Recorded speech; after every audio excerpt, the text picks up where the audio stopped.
അങ്ങനെയല്ലേ ചെയ്യേണ്ടത്. അമ്മയുടെ അടുത്ത് പോയി കാര്യം അത് കാണാൻ അമ്മയ്ക്ക് ഭാഗ്യമുണ്ടായി, അത് അമ്മയെ കാണാൻ എനിക്കും ഭാഗ്യമുണ്ടായി. എൻ്റെ അമ്മ സുഖമില്ലാതിരിക്കുന്ന അമ്മയാണ്. പക്ഷെ അമ്മ അത് മനസ്സിലാക്കി അമ്മ എന്നെ അനുഗ്രഹിച്ചു. ഞാൻ പറഞ്ഞു അമ്മയ്ക്ക് എല്ലാം മനസ്സിലാകും, സംസാരിക്കാൻ കുറച്ചൊരു സ്ലറുണ്ട്, പക്ഷെ എനിക്ക് മനസ്സിലാകും. അപ്പോൾ എന്തായാലും അമ്മയുടെ ഒരു അനുഗ്രഹം എൻ്റെ പുറകെ ഞാൻ എൻ്റെ മാതാപിതാക്കളെ അതാണ് ഞാൻ പറഞ്ഞത്, അവരെ തീർച്ചയായിട്ടും ഓർക്കുന്നു.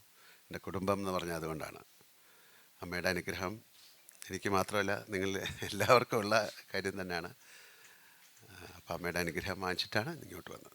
അദ്ദേഹം എപ്പോഴും വലിയ തമാശകൾ പറയുന്ന ആളല്ലേ അല്ലേ. അദ്ദേഹം അതിനെ ഏറ്റവും ഒരു ബ്ലാക്ക് ഹ്യൂമറായിട്ടേ ഞാൻ അതിനെ കാണുന്നുള്ളൂ. അദ്ദേഹമായിട്ട് എനിക്ക് നല്ല സൗഹൃദമുള്ള ആളാണ്. അദ്ദേഹം ചെയ്തിരിക്കുന്നൊരു ഏറ്റവും വലിയൊരു സിനിമയിൽ അഭിനയിച്ച ആളാണ്. ഒരു കൾട്ട് ഫിലിമായിട്ട് മാറിയതാണ് കമ്പനി എന്നുള്ള ഫിലിം. അപ്പോൾ അന്ന് മുതൽ അദ്ദേഹം അത്രയും ഒരു ഹ്യൂമർ, അത്രയും ഒരു ബ്ലാക്ക് ഹ്യൂമറിൻ്റെ ആളാണ്. അപ്പോൾ എല്ലാവരും പറയിൽ നിന്ന് വ്യത്യസ്തമായിട്ട് രാം ഗോപാൽ വർമ്മ ചിന്തിച്ചു പറഞ്ഞു എന്നേ ഉള്ളൂ. അദ്ദേഹം അത് വളരെ സീരിയസ് ആയിട്ടൊന്നും മീൻ ചെയ്തതായിട്ട് ഞാൻ വിചാരിക്കുന്നില്ല. അതൊക്കെ വിമർശനങ്ങൾ ആ സമയമല്ലേ. ഞാൻ ഇതെല്ലാം എൻ്റെ തോളത്ത് ഏറ്റി നടക്കുന്ന ഒരാളല്ല. അത് ആ സമയം കഴിഞ്ഞു. എല്ലാത്തിനും അതിൻ്റേതായ ഒരു സമയമില്ലേ ദാസ എന്ന് പറയുന്നവർ. ഇപ്പം അതൊക്കെ മറക്കൂ. ഇപ്പം ഈ പ്രസൻറ്റിൽ ഏറ്റവും നല്ല സന്തോഷത്തിൻ്റെ സമയമാണല്ലോ. അപ്പോൾ ആ പുറകിലേക്ക് എന്തിനാ ചിന്തിക്കുന്നത്? നമുക്ക് മുന്നോട്ട് ചിന്തിക്കാം. മുന്നോട്ടും ചിന്തിക്കേണ്ട, ഈ പ്രസൻറ്റിൽ ചിന്തിക്കാം.